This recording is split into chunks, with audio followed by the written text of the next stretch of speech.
Failure is such an important part of that process because you find out what works and what doesn't. One of the things that I encourage my parents to do is if a student forgets a lunchbox or they forget their homework, it's like, well, let them have that natural consequence. We got the deduction in grade, or I have to eat lunch from the cafeteria today, and it's nothing that's going to harm them. It's a point or two, and we learned from that. And okay, so then we can say, okay, when I come to that afternoon, we come home, and it's like, okay, all right, how do we fix this? How can we do so? Let's set a goal for making sure we have everything we need for every day. It could be in the form of a checklist, a visual check. I always think that's a fantastic thing, having that visual checklist for students. We had those sort of things I had for my boys when they were growing up. For their chores, it was a checklist.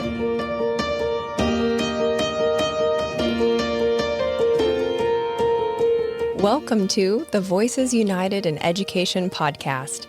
Each week, we showcase the teachers, administrators, and community members who go the extra mile to contribute to the success of every student in Escambia County. You'll meet the real people behind the titles and learn about the amazing resources to support every student's success. Kids, they're a mystery. One day, you can't get them to sit still. The next day, you can't get them out of bed. Some homework is a breeze. Other homework comes with tantrums. If you're a parent, you're likely familiar with the regular cast of motivational characters, screen time, candy, friends, etc. But what is the best way to goal set with kids who are more focused on learning the latest TikTok dance than getting good grades? My next guest knows a thing or two about both kids and goals.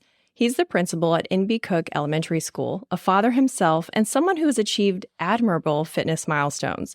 Today, he's going to share insight into the most effective ways to set goals with your kids as we talk success, failure, and the steps in between. Security Forces to Schoolhouse Principal, Pensacola High School graduate, and all in for kids, Mr. Larry Knight. Thanks for being here. You're welcome. I'm glad to be here. Kids are a mystery. Yes, they are. And an exhausting mystery sometimes, too. Yes.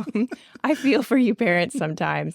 And parents want to make future community members, right? That's the goal when you're raising tiny humans. Absolutely. In every area of life. But, parents are stretched a little thin too, which is why we're here to hopefully offer some support, right? Absolutely. So can we talk goal setting don'ts first?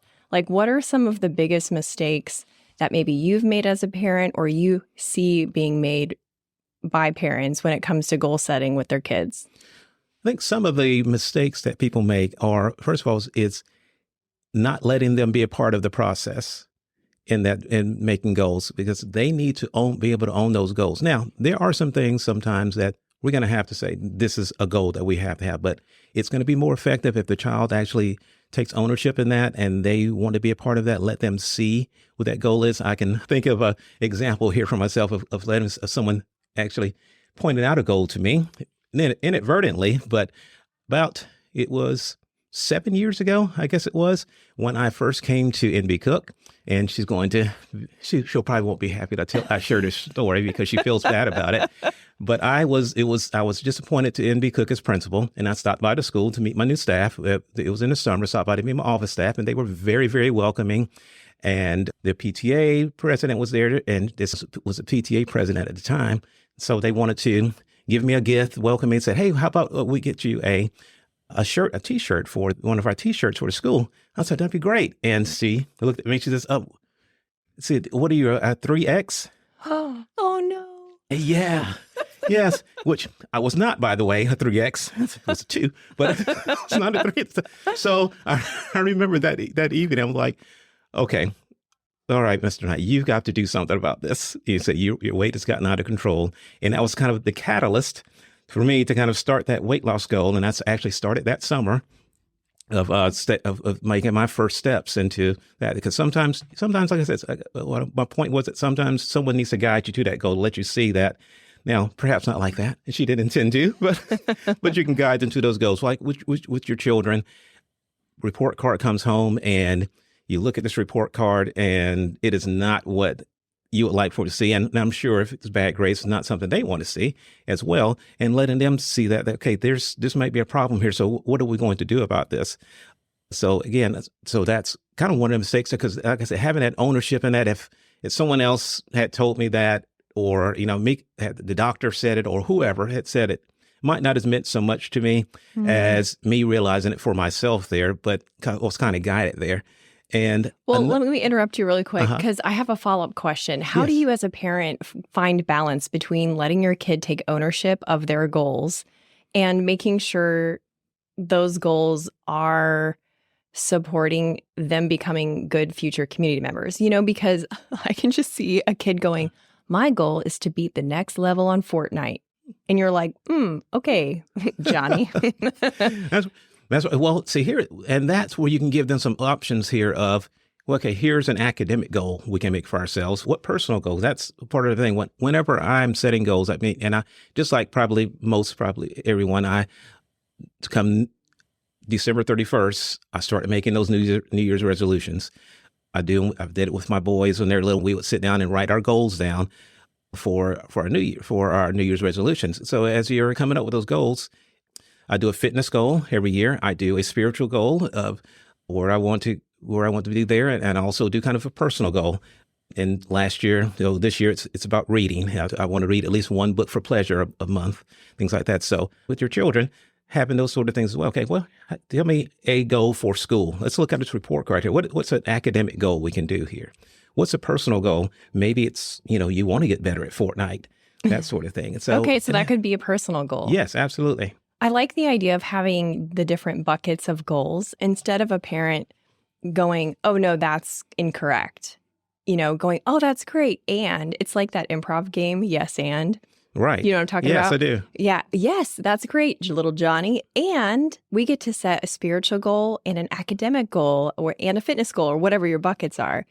Okay, here's my next question is how do you as a parent decide how much of your personal goal setting process you let your kid in on? Because you just shared you have this beautiful New Year's ritual with your kiddos, and you have, your military and achieved some fantastic milestones fitness-wise, like I alluded to in the intro. But there are ups and downs in that process. And certainly every adult has some measure of financial goals, right? Right. So how much of that do you suggest letting your kids in on in your process so that they can, what's the saying? Do as I see, not as I... Right. What does that say? They do as I say, not as I do. Yeah, some in people reverse. do that, but in reverse. That's what we want. Of course, we want to do. Do as I do. Do as I do, exactly, and they will. That's what they do. What we do, and that's an important thing to remember as we're setting those goals. And I'm a firm believer. There are kid things and there are adult things. There are things that are just not appropriate to talk about, just that we shouldn't burden our children with, and particularly, and I'm thinking financial sort of things and family sort of things. But with my fitness journey, I talk about those things at dinner time, and partly it's an accountability piece for me as well when I'm talking about these things. And one of the things, and I'm probably getting a little ahead here, but accountability being such a big part of goal setting is something that we definitely need to make sure there's a part of. And part of my accountability is one of the things I do is I post on Instagram. It's kind of one of the things, and I talk about it on my morning news show with the kids. I kind of talk about some of the things. Right now, I'm on a goal here because right now I've run every day for the last I guess I'm currently at 1,418 days. Oh my gosh. That I've run every single day, and come April 19th will be 4 years that I've run every single day. So my goal right now is to make it to the 4-year mark. And so I talk about that to the students on the morning news show, and kind of just making sure I don't give up. Last night, I did not, because last night was one of those days I did not want to go do it. It was late.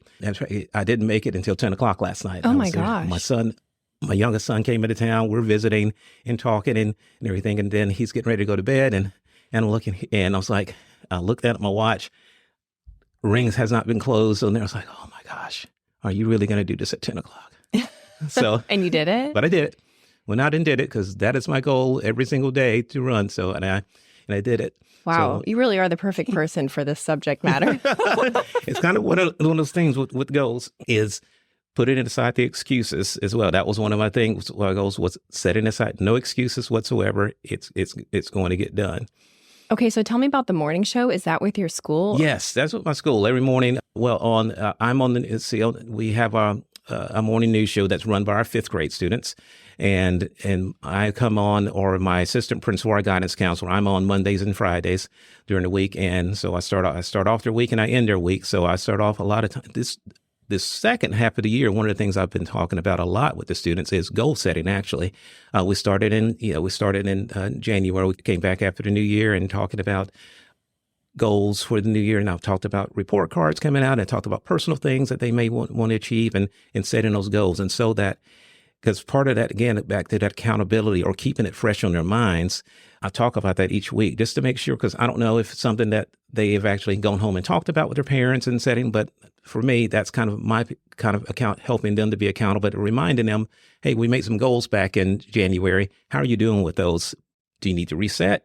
Do you need to change your goals? Do you need to do something a little different? Or, do you have any failures? What are your successes? That sort of thing that I talk to them about on the news. I've never thought of accountability as top of mind awareness. It always sounded like policing to me. Mm-hmm. We're keeping you accountable. It's right. Santa's watching. Mm-hmm. It wasn't a fun thing. Yes. But accountability can go hand in hand with encouragement. So I like that twist on it. And you said something about, hey, have you had any failures? So talk to me about failures. How do you help kids with failure? Is that an important part of the process? I think there's a temptation to want to rescue kids. Absolutely, there is. Failure is such an important part of that process because you find out what works and what doesn't.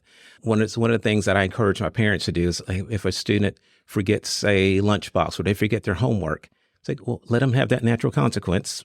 We got the deduction in grade, or I have to eat lunch from the cafeteria today, and it's nothing that's going to harm them. It's a point or two, and we learned from that. And okay, so then we can say, okay, when I come to that afternoon, we come home, and it's like, okay, all right, how do we fix this? How can we do so? Let's set a goal for making sure we have everything we need for every day. It could be in the form of a checklist. A visual check. I always think that's a fantastic thing, having that visual checklist for students. We had those sort of things I had for my boys when they were growing up. For their chores, it was a checklist every day, Monday through Friday. They had what we needed to do from the start of the day, making our bed, to the end of the day, brushing our teeth. That last thing on that list that we had there, that was a checklist, and it was it's laminated, and so every day we could do that sort of thing. But those were their daily goals. But not rescuing them because we learned in that process. Okay, what didn't work for me today? Maybe it was this morning I got out of my routine. This morning I got distracted because I don't know, my little brother was bugging me, and I got distracted. It's always the little brother, or always that little brother. Always. Those sort of things. And it kind of helps us to reset, and we learn a valuable lesson in that. And again, like I said, and part of that being sometimes what doesn't work, or maybe I need to make sure I stick to, and we learn the importance of that routine, of not stepping out of that. Because sometimes, we think about, sometimes we do everything so routinely and sometimes we think, gosh, okay, I want to do something a little different today. And sometimes we figure out that that's not always the best thing. There's some things that there must be a routine. Our teachers at school, they do a great job of helping our students goal setting. One of the things that when they walk in, there's a routine. When they walk into the classroom, some of the ones who are very successful in helping children, there's a checklist when they walk in that's on the board there. Okay, first thing, unload your backpack. Second thing, sharpen your pencils. Third, those sort of things, helping children. And those are things as well that help students to make goals for themselves. You mentioned chores, yes. and for students that are not the type A personality that just love a good checklist, like I'm a checklist girl. Yes. Like I just love crossing things off, or right. I like my colored pens and my check marks, and I'm all about that life. But not everyone is. So is there a right and a wrong way to do bribery as a parent when it comes to your kids' goals? Some people don't. That checklist doesn't work for them at all. So we have to find ways to do it. And some of it may be, I've got to check in with them more often with this. My wife and I just recently adopted a little girl, and she's a lot different than my 5 boys are raised. It's a whole lot different there, how we are needing to work with her with things. She is a one that it's requiring a lot of reminders about different things. Even though it's written down, she doesn't like to go back and look at this list and everything. So we're helping her to get into routine. So it may be some work up front on the parents, is kind of finding that way of what works for them, but not making it punitive, because we want them to enjoy the process because, and again, I think I'm probably going to divert off to jumping in some places, but goal setting, I mean, it is such an important part of just our lives, period. And this is a skill that they're going to use forever. It's a skill that they're going to need in middle school, high school, going to need in the workforce. They're going to need in their personal lives, those sort of things, a skill that we have to help them get right because it will help them to have such a more successful future. I was kind of looking at some of the things. It was stated that only 3% of the population set goals. Only 3% of people set goals. And of that 3%, only 1% of them actually write those goals down. And that's kind of a key thing with this as well, is writing those goals, or writing your goals down, because you have something to refer back to as well. I was surprised by that statistic that only 3% set goals because I grew up in a very goal-setting household. But I love the contrast that you have 5 kiddos that you and your wife had, and then now you adopted a kiddo, and she is 11, right? Yes. How long ago did you adopt her? About a year. Yeah, about a year now. About a year ago. Okay, so I think that's such a great illustration that parents who maybe haven't had this habit of goal setting with their kids, that it's not too late because you weren't, I assume you weren't in the 11-year-old's life prior to that, you know? And now you are, and you're kind of starting from scratch, but a little later in the game. Yes. Right. So, but it's possible. So it is definitely possible to starting later. I mean, me myself here is I think a testament to that as well.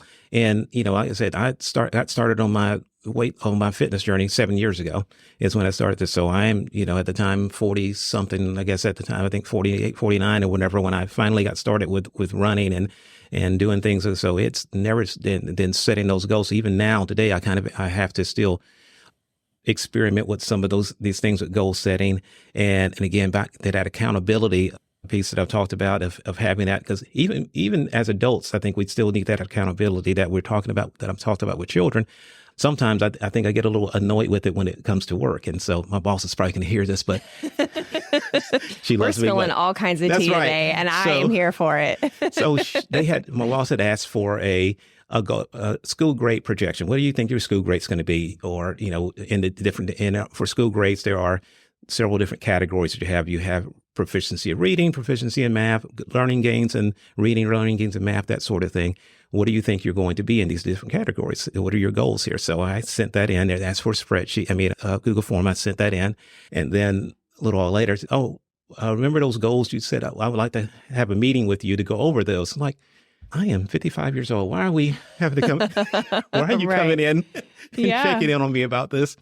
But after our meeting and everything, and I really was reflecting about that, thinking, it's important we get so busy in our lives, and children do it. They think about all the things that children have that are going on. We've got baseball practice, we've got homework, we've got gymnastics, we've all the things that we do. And as adults, we have to remember we have a lot of those things going on, but our kids do as well. So that accountability of helping them just goes a long way. For me, when I sat down with her, and actually I began looking and we began talking about some of the goals and looking at I began looking at part of it. Okay, is this a realistic goal for one of these? I was looking at here because when I look back because one of the things she brought up was, well, your students scored here at this point last year in this area right here. Do you think that's attainable for this upcoming year? That's like, kind of made me rethink some things about, okay, maybe that goal needs to be adjusted there. Like that. So just that accountability piece to say it's not just did you do this, but also, okay, how's it going? That sort of thing. I think it's important for all of us to have that. The support. Yes, absolutely. Right. Yeah. I do the same thing. I have a terrible habit of going, well, I think this year I'll be president. Yes, that's what I'll do. Like just crazy out of left field goals. Right. And I'm like, well, if I can imagine it, it's possible, right? Isn't that, if you can dream it, you can do it. But there are steps. Yes. And just like in your weight loss journey, 70 pounds, you said? Right, absolutely. That you lost, which is incredible. That's such an incredible accomplishment. But it wasn't 1 year that probably all, well, I don't know. Was it 1 year that all happened? It was It was pretty quick. Was it pretty quick? It was probably about a year. Okay. That's about what it was. And did you break it down into steps? Yes, I did. And as far as the goal, the weight loss itself, I did not, but I knew that the whole fitness journey started. So it started in the summer. And at that time, we would go walking. My wife and I, we would go on pretty much very long walks. I think we would walk 5-10 miles at a time, just go out and do that. When school started, it was, okay, I don't have this much. School started back in, I don't have as much time during the day or the afternoons to do this. So what am I going to do about this? And so I decided, okay, all right, well, if I'm generally walking out, because generally we were walking about on average, we were walking about an hour a day. Weekends were a little longer, but then I was, okay, well, you know what? If I ran for 30 minutes, then that probably should equate to walking for an hour. That's kind of how it started there. So, okay, so I started that. And so I would run for 30 minutes and all right, we're great here. And then, which then progressed to me running longer and longer times. And then I was like, okay, well, I run 3 miles, but that's as far as I'm going to go, because I said anything more than 3 miles is just silly because I have a car. That's what my statement was. But somehow then I began to challenge myself. I said, I wonder if I could run a 10K. It's like, and I went out and did it. It's like, okay, I did it. And kind of just snowballed from there. So at that point, and then I began setting more goals for myself at that time, I started setting distance goals for myself. And okay, so this is really interesting, because what you're saying is that you broke down the big goal into the goal is the activity. The goal is the activity that supports the goal, right? It's like the sub goal. Right. And then within that, you had fun with these smaller milestones. Right. So for kids, how can parents help their kids celebrate? Like, what's an appropriate way to celebrate you reaching a goal? Different than bribery. Maybe, it's something different, but what's a good way that a parent can do that with their kiddo? Okay. Well, of course, the best thing is always that natural thing for them. Like with our school, one of the things we do is we have this program called Beanstack, where the students log in their minutes for their reading, and then there's usually some activity or something at the end or like we had back in January, it was a snowball fight with the principal. Oh my gosh, I love that. If they earned a certain number of points, that sort of thing. So with the principal, yes, right. Yes, exactly. So we have these sort of things that they're working towards, and they have that goal. They have this prize, a celebration they're working for. And I think it's important to, even then, with us, we have those small little celebrations, whether or not it just be a simple, hey, a high five at the dinner table, or it could be, you break that small. Once we reach this goal, let's do this. Maybe we go out to ice cream, or we go for we can spend we're going. It's you and me time. We're going to go and quality time. Quality time, absolutely. I love that. Again, because the goal, I think, is to be intrinsic for our kids.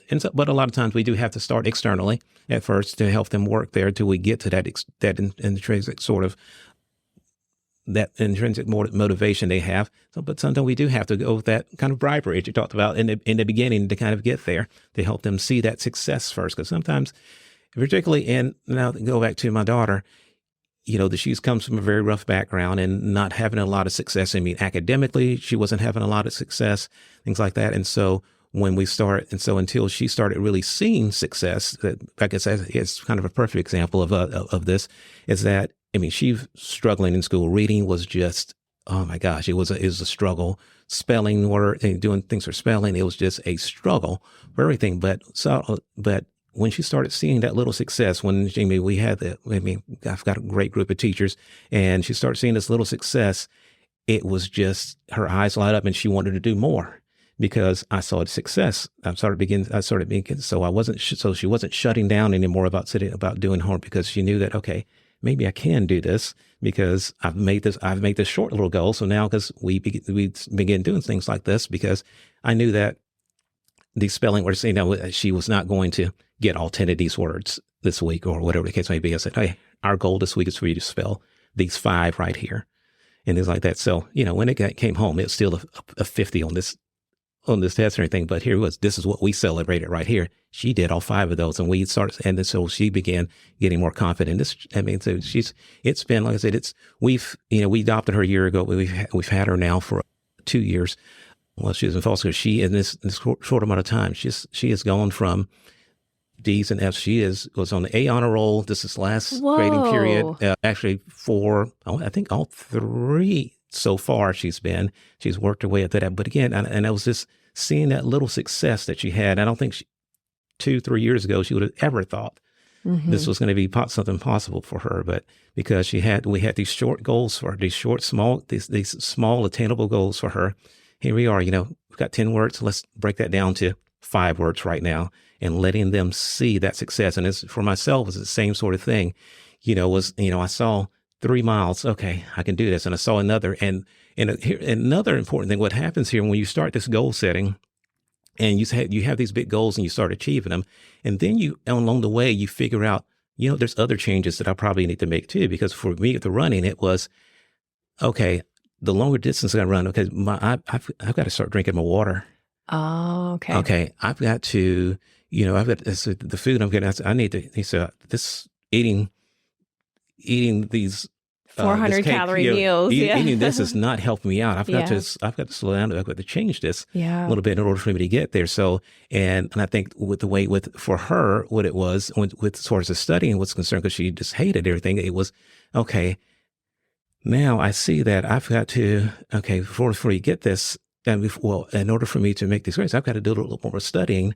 And it began, it was for a while there, my wife and I sitting with her night after night, making her study, because she did not want to do it but now, she's completely independent in her studies, other than, having to check in with us about a math problem. Like last night, she was getting ready for a test, but she is, because she's taken ownership in this now of her grades. She wants to do this. And so she looks for ways in order for make this happen. She realizes that, okay, Mom and Dad may be busy, but I can do this myself. I can go and do these things. So she's taking that ownership of it because of these small, I think partly because of these small attainable goals that we helped her set. And then she started seeing the success of these goals. And now she's figured out, but along the way, okay, well, for spelling, this works, but for my math, my reading, which is a struggle for me, I'm going to have to do something different. So I've got to, now this is something else that I'm going to have to do in order to make this happen. I have to actually study these vocabulary words this week in order for me to get this grade. And she's begun to see these other things along the way that help her to reach those goals that start changing some of the other life habits she had. And that's kind of been with me, because that's when the weight started coming off. I saw that if I wanted to be able to run this marathon, I've got to change my eating habits. I love that, because then the goal became your own creation. Yes. So what I'm getting from this is that there's hope for parents out there. Absolutely. But be patient and be experimental with, the methods, and have fun with it. Yes, absolutely. Have a great time with it. And at the dinner table, this is great. I think a lot of times we've gotten away from the family dinner time, things like that. This is a great way to do that, to sit down and talk about your goals at the dinner table. What did we do today in order to, what steps did we make towards making our goals today, and celebrating those? What kind of failures that I had? Sometimes it's just funny to even talk about some of those, things like that, because sometimes, and making it, just not a disastrous sort of thing. It's something here, and we laugh about it, and we kind of pick up from there and move on. I love that. Don't keep the failures hidden. Right. Let's talk about them at the dinner table. Yes. Everyone has failures. Normalize the process. This has been so educational and so fun, so energy filled. I'm sure the listener can feel your passion through their headphones. So thank you so much for sharing this. Do you have any final thoughts before we wrap up? I think, and I think I probably may have stated this earlier, is just, I see this as not only an important life skill. Goal setting this encompasses, I think I've mentioned this, so much of our life. It encompasses our personal lives, our personal lives, our work lives, this is going to affect employees, if they're future employers. It's going to affect their future success in school, their future success in their personal lives with their future spouses, things, all these sort of things. So this is a skill that I really consider very, very important. And I hope that everyone would take this to heart and start setting goals with their children and setting goals with themselves. Thanks for listening. Be sure to subscribe and share. Voices United in Education is a production of Escambia County Public Schools.